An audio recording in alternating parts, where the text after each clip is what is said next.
Fechou? Para cima, parte 2 desse vídeo, então, falando sobre a imutabilidade de Deus. Que tema grandioso, né? Vamos lá, então. Então, Charnock, ele continua falando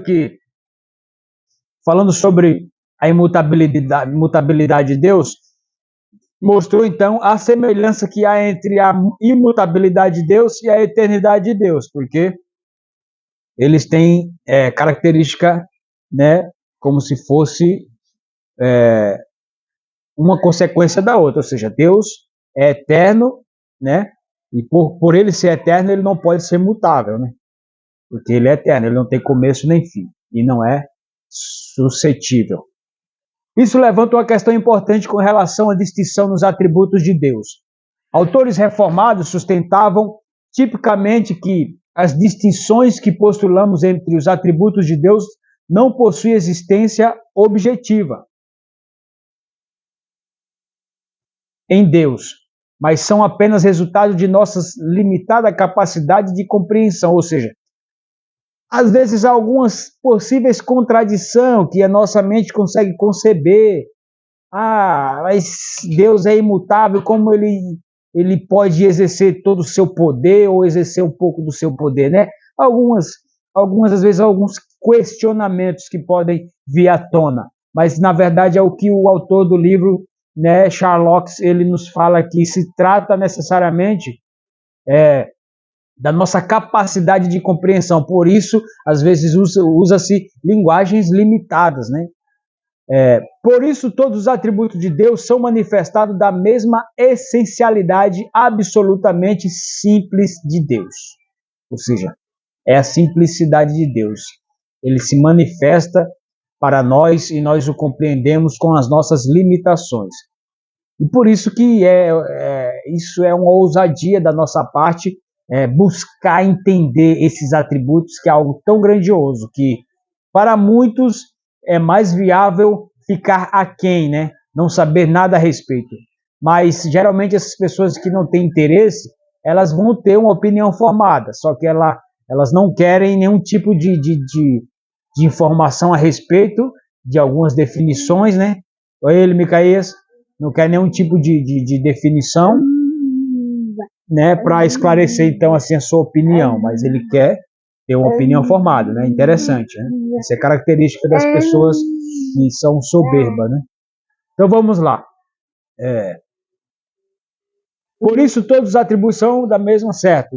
Desse modo pode-se dizer justificadamente que a justiça de Deus é sua bondade.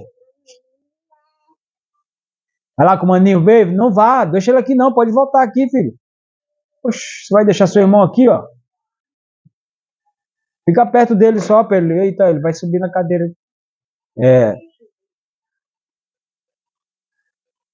Que a justiça de Deus é sua bondade. Pode-se dizer justificadamente que a justiça de Deus é sua bondade, é seu conhecimento, é sua vontade. Mas para mim seria errado dizer que o conceito que tenho de justiça é o mesmo que tenho da divindade, da misericórdia e da eternidade. Vamos entender aqui, ó. Desse modo, pode-se dizer justificadamente, né, é uma referência aqui, ó, tem uma referência, que a justiça de Deus é sua bondade. Ou seja, Deus é justo e ele exerce sua justiça de maneira boa aos seus olhos, sem entrar em contradição da sua bondade. Então, consequentemente, é seu conhecimento, ou seja, Deus exerce sua justiça com base no seu conhecimento também, é sua vontade. A vontade é óbvio que Deus vai agir com justiça. A boa vontade de Deus se revela sempre com justiça, porque Ele é justiça. Aí ele fala, mas para mim seria errado dizer que o conceito que tenho de justiça é o mesmo que tenho da divindade. Ou seja, meu conceito de justiça não é o mesmo conceito que Deus tem, né? Da misericórdia ou da eternidade. Ou seja, o conceito, a pessoa tem um conceito, a definição ali, o que ela entende sobre aquilo, sobre justiça, não é a mesma que ele tem sobre a divindade, sobre a misericórdia ou sobre a eternidade. Ou seja, são coisas distintas em si. Em sua obra Perspicaz sobre a Trindade, Francis Kernel, do século XVII, afirma que, embora os atributos sejam muitíssimos, ainda assim não são nada mais do que a essência única e indivisa de Deus. Ou seja, os atributos de Deus pertencem à essência de Deus e, por esse motivo, não podem ser corretamente separados sem dividir a essência de Deus. Ou seja, não tem como separar os atributos de Deus sem descaracterizar a pessoa de Deus, né? Porque ele é os seus atributos. Seus atributos também são totalmente essencial a Deus, pois nele não existe acidente algum, ou quer que esteja em Deus, é Deus. Todos esses também são só nele, sua misericórdia, sua justiça e sua misericórdia. Cada um é em sua essência, apenas difere em nossa compreensão. De forma parecida, Sherlock sustenta que as perfeições de Deus são idênticas à sua essência. Certo? Vamos então percorrer mais aqui. A imutabilidade de Deus impede qualquer mudança em seu conhecimento. Ou seja, Deus não vai aprender sobre algo ou vai esquecer sobre algo. Ele é imutável, então ele já tem um conhecimento. Deus não está limitado ao tempo. Esqueci, passou. Não. Ele sabe de todas as coisas. Todas as coisas estão diante de si, né? Imagine um ser que sabe de tudo, né? Só sendo Deus para poder estar elevado a um patamar desse, né? Então vamos lá. Charnock afirma então que Deus,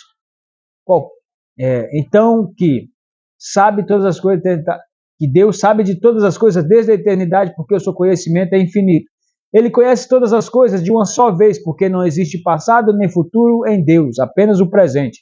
Se Deus é imutável no que diz respeito à existência e ao conhecimento, por que as Escrituras dizem que Deus se arrepende? Aí é aquilo que eu falei no vídeo anterior, de que como Deus precisa se comunicar à humanidade, então, logo, né, para que aconteça a didática, a comunicação, usa-se a linguagem humana, né, que o próprio ser humano ele conseguiu ali ir aperfeiçoando com o tempo ali as línguas, Torres de Babel, diferente linguagem, mas a comunicação assim que Deus também deu para o homem ali no Jardim do Éden, né, através da língua, do som, né, da pronúncia da palavra.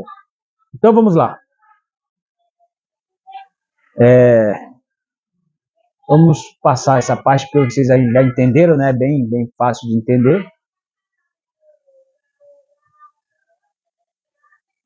A explicação para a razão de Escrituras falarem de Deus se arrepender se baseia no princípio das palavras, no princípio de adaptação. Nas Escrituras, Deus se adapta à nossa limitação. Em outras palavras, uma vez que criaturas finitas não conseguem compreender o Deus infinito, às vezes Deus se veste de nossa natureza e emprega certas expressões para que compreendamos segundo a nossa capacidade.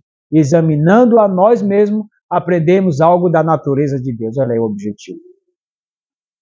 O objetivo sempre está em nós, ou seja, é para que nós aprendamos, para que nós mudamos, para que nós evoluamos, né, como pessoa, como cristão. Isso mesmo, muito bom. Certo.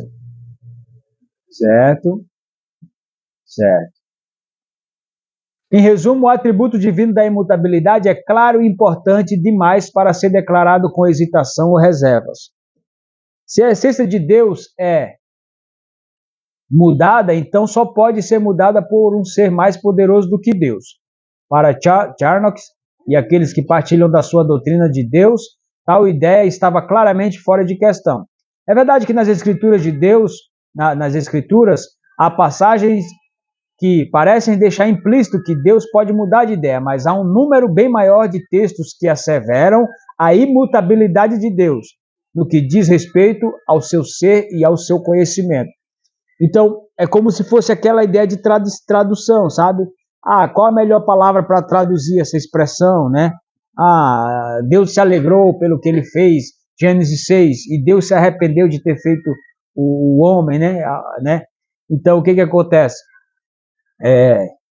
No tocante a essas expressões, é só questão de comunicação, aí entra as limitações que existem do vocabulário, né, para a gente entender. Mas ele fala que a doutrina sobre a imutabilidade de Deus, ela prevalece sobre essas expressões que às vezes geram a contradição, ou seja, é falado com veemência de que Deus é imutável, certo? Salmos e tantas outras passagens, certo? Feito isto, então é sobre isso. Você entendeu então sobre a imutabilidade de Deus? Foi isso que nós aprendemos aqui nesse